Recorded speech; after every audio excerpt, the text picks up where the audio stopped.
undoubtedly at some point you would have thought about home, and specifically the concept of home. And so I wrote these words around that topic. It's called home. This ain't my home. That ain't my home. Where is my home? The further I travel, the more I forget. The more I forget, the more I find new ways to reinvent myself. Let me vent to myself. Someone grab that book off the shelf. Flip to any chapter in my life and I will tell you about my home. Over a decade ago, I left the only home I ever knew. Walked away from everything familiar and away I flew. I had this overwhelming desire to go and see the world, to go on a whirlwind tour before I turned 24. I wanted to get lost and confused, to put a light to my fuse, feeling like this is the only life I've got, and God damn it, I want to experience everything life has to offer. Because here's the thing, you got to be willing at any moment to sacrifice who you are for who you could be, who I was and who I will be. The call to adventure was here, you see, and I was ear to ear, no tears, all smiles. Never could I imagine all the piles of miles that awaited for me once I left home.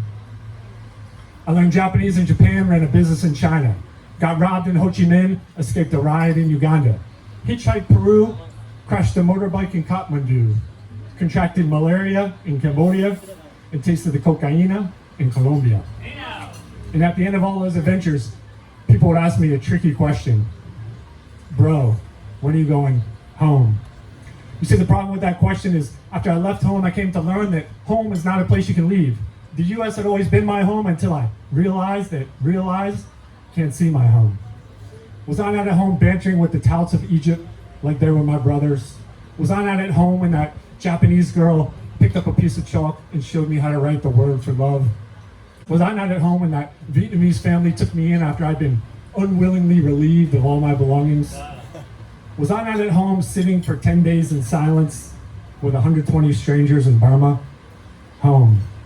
See, people talk about being homesick, but that's just a symptom of living in the past instead of living in the present. And the quick fix to being homesick is to breathe in, breathe out, let gratitude pour in for this moment that you've got. Because I'm home here now, in this moment, in this body. Oh wait, did you feel that? I just moved homes. Just moved from the past to the present, from that moment to this one. How many seconds are there in a day? Because that's how many times I've moved homes today. So I guess what I'm trying to say is, home is not where you're born or where you live. It's the place you find inside you. And inside you, your home is also trying to find you, longing to reunite with the you that's been lost for all these years. But you better hurry, because tick-tock goes the clock. Another moment gone, another day in the books. Your life is passing you by, so you better hurry and find your way back home. Wow. Thank you.